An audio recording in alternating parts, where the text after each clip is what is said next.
भक्ति करने से कर्म कट जाते हैं, फिर कष्ट क्यों होता है? पहले समझ लो कि हमारा जो शरीर है, हमारा जो ये जन्म है, ये हमारे प्रारब्ध से बना हुआ है। यानी पहले जो हमने काम कर रखे हैं, जो भी हमने कुछ किया है, ये शरीर हमें उसकी वजह से मिला है।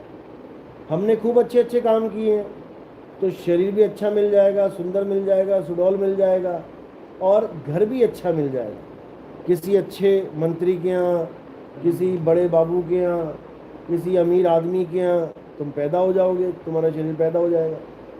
अब ये हो गया तुम्हारा प्रारब्ध। अब तुमने गलत काम किए हैं, खूब लोगों को मारा है, बकरे काटे हैं, भैंसे काटे हैं, तो तुम्हारा प्रारब्ध तुम्हारे इस शरीर को दुखदाई दुखदाई अवस्था में घुमाएगा।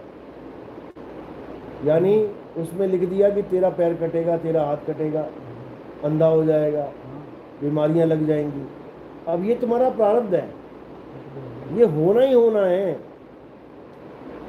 कबीर साहब कह रहे हैं, ज्यों ही सतनाम हृदय धराया भया पाप का नाश। अब ये पाप का नाश जब बोला जाता है तो लोग क्या सोचते हैं कि सारे पाप जो पहले किए थे सबका नाश हो गया। लोगों को मिसगाइड किया जा रहा है। पाप का नाश कैसे खत्म होता है? यानी ज्यों ही सतनाम हृदय धरया, यानी जब तुमने आत्मज्ञान को अच्छी तरह समझ लिया, संतों की वाणी को समझ लिया, भयो पाप का नाश, अब तुम्हारा हृदय कोमल हो जाएगा, कठोर नहीं रहेगा। अब तुम चींटी को भी मारते हुए तुम उसकी पीड़ा को समझोगे कि यार मैं इसको मार रहा हूं तो इसको कितनी पीड़ा हो रही होगी और इसका बदला मुझे देना पड़ेगा। और तुमने उस चींटी को भी नहीं मारा तो पाप का नाश हुआ कि नहीं हुआ? मीट खाते थे, अंडे खाते थे, शराब पीते थे, दुनिया भर का व्यभिचार करते थे, ज्यों ही सतनाम यानी सतज्ञान हृदय धरया भयो पाप का नाश, जैसे चिंगारी अगन की पड़ी पुरानी घास। अब इसको समझना है। इसको कैसे समझेंगे? ये पुरानी घास की तरफ इशारा कर रही है वाणी। अब पुरानी घास क्या है? जो हमारे पुराने कर्म हैं। ये कैसे खत्म होंगे? पहले ये समझ लो। ये तब खत्म होंगे जब तुम अकर्ता हो जाओगे। अकर्ता हो जाओगे। अकर्ता हुए बिना खत्म हो नहीं सकते। जब तक तुम कर्ता बने रहोगे भाई जी नहीं हो सकते। इसलिए कबीर साहब ने अकर्ता का फार्मूला भी हमें दिया है। यानी तुम सिमरन करते रहो, करते रहो, करते रहो, जब तुम्हें अपना असली स्वरूप का भेद मिल जाएगा तब तुम अकर्ता हो जाओगे। अब तुम्हें कोई कुछ नहीं होने वाला। कहने का मतलब जो होना है वो तो होना ही है। टारे ना ही टरे करमगत, टारे ना ही टरे। ये कबीर साहब की वाणी है कि टालने से भी नहीं टलती, लेकिन वही कर्म तुम्हें इतने आसान लगने लग जाएंगे भुगतते हुए कि ये तो कुछ हो ही नहीं रहा है मेरे साथ, बच रहा हूं मैं। लेकिन हाँ, तुम अपने स्वरूप को छोड़ के तुम इसमें ध्यान लगा लो कि अरे मेरी टांग कैसे दुखने लग गई, तो सारा ध्यान दुखने में ही आ जाएगा। और जब दुखने में आएगा तो तुम्हें लगेगा यार मेरे कर्म नहीं कट रहे। तुम्हारे उंगली में चोट लगी, अब क्या किया जाए कि ये चोट खत्म हो जाए, कम हो जाए? कैसे होगी? तुम्हें कोई जोर से थप्पड़ मार देना तो उंगली वाली दर्द खत्म हो जाएगी, फिर तुम्हारा सारा ध्यान यहाँ आ जाएगा। अरे यार उसने मुझे कैसे मार दिया। तुम लंगड़ा के चल रहे हो, पैर दुखता है, और जब कुत्ता पीछे भागेगा ना तुम्हारे तो तुम पीटी उषा बन जाओगे। तुम दौड़े दौड़े भागे भागे, उस वक्त पैर का दर्द सब खत्म। क्योंकि जब हमारा ध्यान होता है जिस चीज़ पे, हमें उसी चीज़ का आभास होता है। तो साहिब कह रहे हैं जब तुम्हारी काया में कष्ट आता है तो तुम क्या करो? तुम सूरत को अपने स्वरूप में लगाओ और धीरे धीरे धीरे तुम्हें तुम्हारी काया का आभास ही नहीं होगा। ये करने से होगा, ऐसे नहीं होगा ये। और जब तुम स्थिर हो जाओगे तो तुम्हें लगेगा यार कुछ हुआ ही नहीं मेरे साथ। ऐसी अवस्था बन जाती है जब तुम्हें सब राम भरोसे छोड़ देते हो। ऐसा भी होता है, लेकिन तब होता है जब अच्छी तरह लगन लगा के करो। तो ये जो कर्म वाली बात है, कर्म तो भुगतान होते हैं। जैसे मैंने बताया कि एक बच्चे के इतनी तेज मारा और एक आदमी के इतनी तेज मारा, तो आदमी नहीं रोएगा, सह लेगा, लेकिन बच्चा रोएगा। जबकि दोनों को एक ही तेजी से झापड़ पड़ रहा है। क्यों रोएगा और क्यों नहीं रोएगा? बच्चा क्यों रोएगा? क्योंकि उसकी अवस्था अभी छोटी है, लेवल डाउन है। और आदमी क्यों सह लेगा? क्योंकि उसकी अवस्था उच्च अवस्था है। इसी प्रकार जब ऊपर के लेवल में आ जाओगे तो तुम्हें कर्म भोगते हुए पता नहीं लगेगा कितने भोग लिए। और जब अकर्ता हो गए तो उसके बाद तो कर्म का कोई मतलब बनता ही नहीं है। तब ये लागू होता है कि जब मैंने कुछ किया ही नहीं है, जैसे जज कहता है ना, तमाम सबूतों और बायनात तमाम सबूतों और बयानों के को मद्देनजर रखते हुए इस आदमी को, इस कैदी को रिहा किया जाता है। अब क्यों रिहा कर दिया? क्योंकि कैदी का वकील चतुर था, वकील से आना था। वकील ने ये प्रूफ कर दिया कि मेरा बंदा जब ये कांड हुआ तो वहां था ही नहीं, इसने किया ही नहीं। हाँ, तो कबीर साहब का ज्ञान क्या कहता है कि जितने भी संसार में काम हो रहे हैं तूने किए ही नहीं, तू दृष्टा है, तू देख रहा है केवल। कर कौन रहा है? मन और माया। मैं फूल देख रहा हूं, अब मैं उठा नहीं सकता इसको, मैं देख रहा हूं ना, अब उठा के दिखाऊं इसको मैं, उठाएगा कौन? ये उठाएगा। और किसके कहने पे उठाएगा? मन के कहने पे उठाएगा।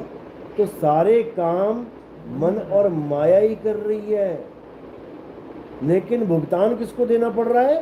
इस जीवात्मा। बस यही कबीर साहब समझा रहे हैं। ये है काम कर रही है। शब्द हमारा तू शब्द का, सुन मत जा सरक, और जो चाहे निज रूप को शब्द ही ले बरख। जब तक हमें अपना निज स्वरूप नहीं पता तो अब इसको अपना स्वरूप मानेंगे। अब इससे ये उठाएंगे तो कहेंगे मैंने उठाया। पंगा ये है, अपना स्वरूप जाना नहीं, और इस नकली स्वरूप ने जो माल उठाया उसको अपना मान लिया। कर्म यही पंगा है।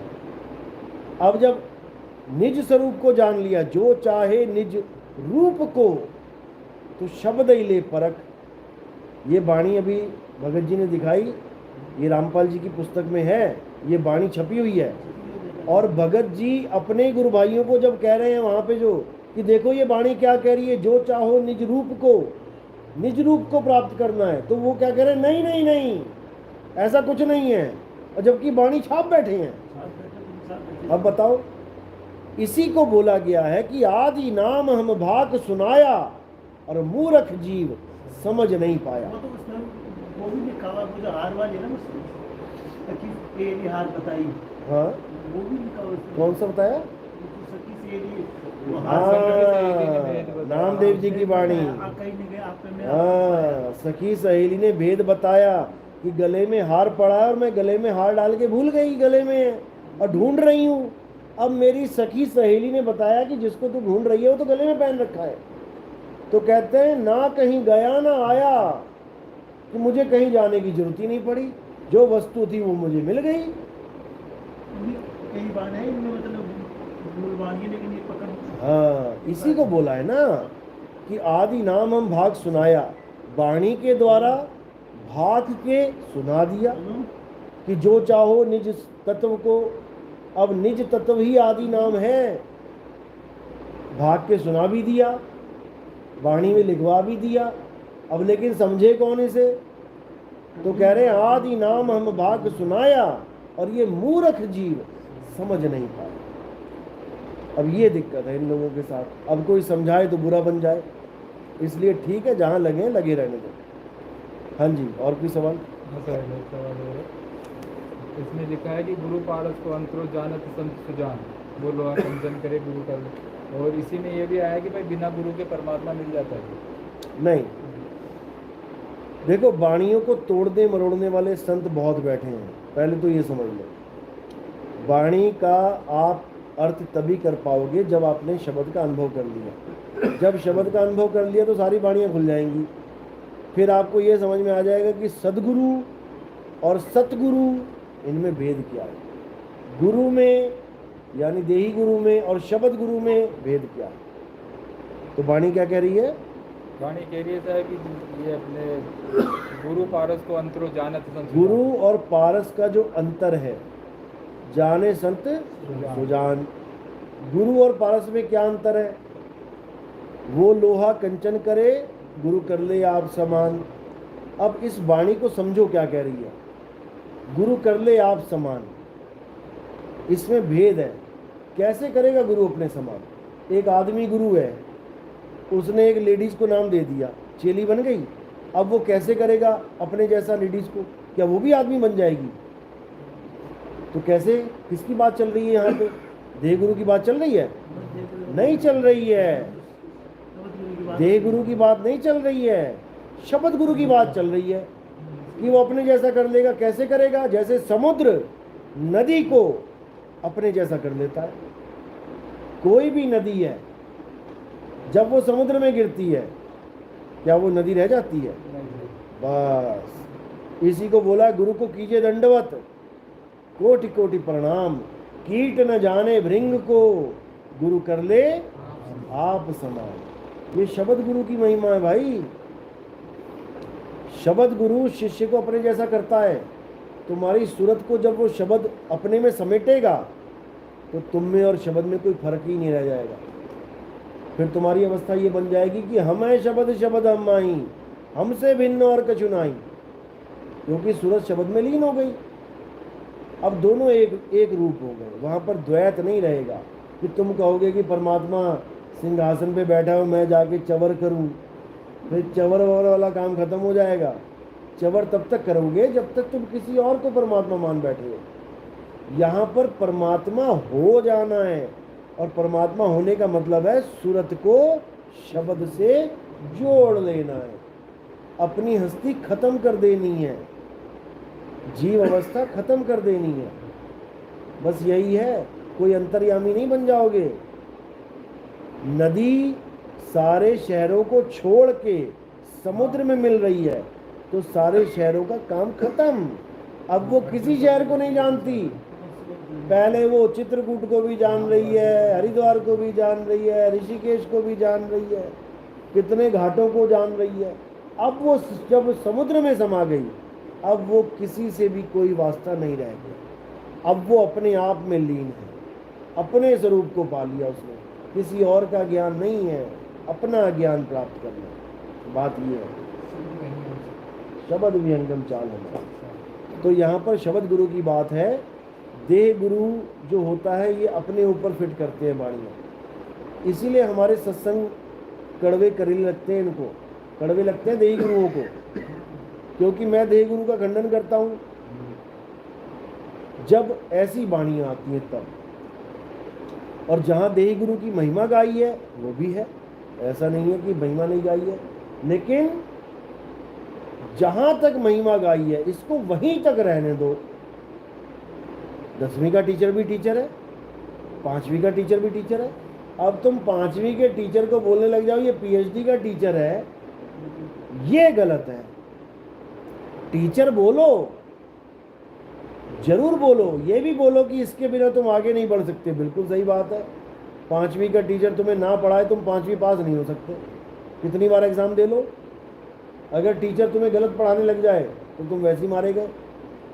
यानी गलत ज्ञान देने वाले भी गुरु बैठे हैं और सही ज्ञान देने वाले भी गुरु बैठे हैं, लेकिन दोनों ही अपने अपने लेवल में हैं।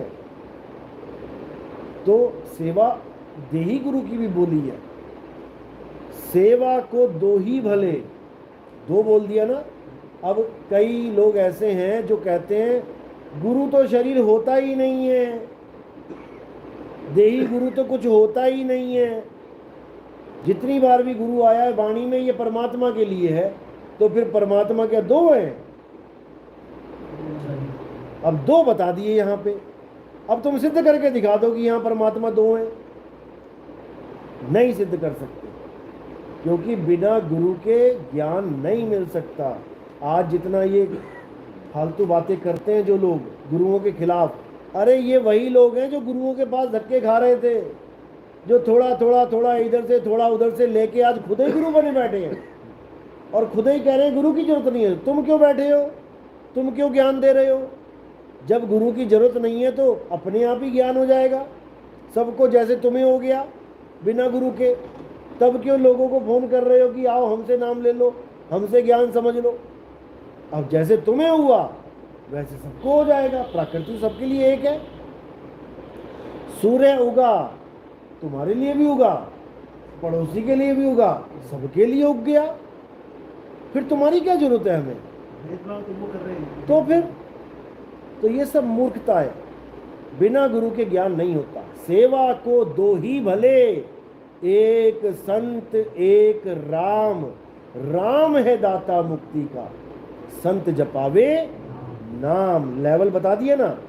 अब इस वाणी के साथ कोई छेड़छाड़ करे कि जी गुरुजी मुक्त करते हैं, तो ये गलत है। तुमने वाणी को गलत सिद्ध करने की कोशिश करी है ये बोल के कि देही गुरु मुक्ति देता है। बिल्कुल गलत है। लेकिन हाँ, देही गुरु साइन जरूर करता है मुक्ति के कागज पे, वो करेगा। जैसे LIC का मालिक है, तुम्हें पता भी नहीं होगा वो किसकी कंपनी है, तुम कभी उससे मिले भी नहीं होगे, लेकिन जो LIC का बंदा तुम्हारे घर आया है और जिसने तुम्हारे पॉलिसी पे साइन कर दिया है, तुम्हारे भी साइन हो गए और उसके भी साइन हो गए, वो मैच्योर तब होगी। तुम जब पैसे लेने जाओगे, तुम्हारे साइन भले हों और उस बंदे के साइन नहीं हो जो LIC का बंदा है, तुम्हें पैसे मिलने वाले नहीं। तुम्हारे घर में मौत भी हो गई तब भी पैसे नहीं मिलेंगे अगर उसने साइन नहीं किया। तो जो लोग ये सोचते हैं कि नितिन दास के पास आ गए, ज्ञान ले लिया, अब क्या है, छोड़ दो इसको, तो भैया साइन नहीं चलेंगे। फिर याद रखना, जब तुमने साइन ही हटा लिया तो नहीं लगेगा वहाँ पे सीधे। या तो हमारे में कोई गलती है, जब किसी में कोई गलती है तो उसको छोड़ सकते हो। कबीर साहब कह रहे हैं, एक डाल दो पंछी बैठे, एक गुरु एक चेला। गुरु की करनी गुरु भरेगा, चेले की करनी चेला। गुरु ने तुम्हारे हाथ में लट पकड़ा दिए, तुम्हें पुलिस वालों के सामने खड़ा कर दिया, मारो। अब क्या करोगे? मारोगे? मारोगे? नहीं मारेंगे, नहीं मारेंगे। वहां क्या करना चाहिए? गुरु को छोड़ देना चाहिए। लेकिन क्या नहीं छोड़ना चाहिए? ज्ञान। ज्ञान नहीं छोड़ना चाहिए। गुरु को छोड़ दिया, छोड़ दिया। क्यों? क्योंकि गुरु की करनी गुरु भुगतेगा। हम क्यों भुगते? ये करनी का मामला है, ज्ञान का मामला नहीं है। ज्ञान तो दोनों को एक ही दिया था कि लठ मत पकड़ना। ज्ञान तो परमात्मा ने दोनों को एक दिया था, चेले को भी गुरु को भी, कि लठ मत पकड़ना। लेकिन गुरु ने भी पकड़ लिया और तुम्हें भी पकड़ा रहा है। उस गुरु को छोड़ देना चाहिए, लेकिन ज्ञान को नहीं छोड़ना चाहिए। लेकिन अब गुरु का कोई कसूर नहीं है और तुम चालबाजी करो, तुम शातिराना हरकतें करो। गुरु ने तुम्हें मना किया कि ये काम मत कर भाई, हमारे पंथ में ये अलाउड नहीं है, और तुम कह रहे हो नहीं, ये मुझसे ऐसा नहीं हो सकता, मैं नहीं रोक पा रहा हूं अपने आप को। गुरु ने 2-4 चांस भी दिए कि रुक जा रुक जा रुक जा, नहीं मान रहा है। अब क्या करेंगे? अब गुरु उसको निकाल देगा। अब जब उसको निकाल दिया तो वो बड़बड़ाने लग जाए, गुरु को गालियां देने लग जाए और सोचो ज्ञान तो मुझे मिल ही गया है। वो सोचे ज्ञान तो मुझे मिल ही गया है। वो ज्ञान किसी काम का नहीं, क्योंकि ये सच है कि अंत समय में तुमसे तुम्हारे गुरु का नाम पूछा जाएगा, कोई पूछने नहीं आएगा। ये तुम्हारे अंदर फीड है, तुम्हारे अंदर फीड है। आज भी मुसलमान जितने भी मृत्यु को प्राप्त होते हैं, सबको पता है कि हमसे कब्र में ये सवाल पूछे जाएंगे कि आखिरी नबी कौन है, तो किसको फॉलो करता है। और जो ये बोलेगा कि मैं मोहम्मद साहब को फॉलो करता हूँ, केवल उसी को स्वर्ग जन्नत मिलेगी। जो इस सवाल का जवाब नहीं दे पाएगा कि तेरा गुरु कौन है, उसको जन्नत नहीं मिलेगी, भले सारी उम्र तुमने अच्छे काम किए हैं। ये उसमें लिखा हुआ है। तो वही चीज़ यहाँ पर भी है। अगर तुम गुरु को धोखा दे रहे हो बिना किसी कारण के, तो तुम रिजेक्टेड माल हो। भूल जाना कि ये ज्ञान तुम्हारे किसी काम आएगा। हाँ, तुम्हें कोई ऐसी दुविधा होगी, गुरुजी में कुछ दिक्कत आ रही है, तो तुम उनसे बात शेयर करो कि गुरुजी ये चीज़ मुझे आपकी समझ में नहीं आ रही। गुरु उसको क्लियर करेगा। अगर क्लियर ना कर पाए तो गुरु को भी फर्ज बनता है कि वो अपने आप को बदले, क्योंकि सिद्धांत गुरु और चेले दोनों के लिए एक है। ऐसा नहीं है कि गुरु का सिद्धांत कुछ और है और चेले का सिद्धांत कुछ और है, ऐसा बिल्कुल नहीं है। तो हमारे पंथ में आने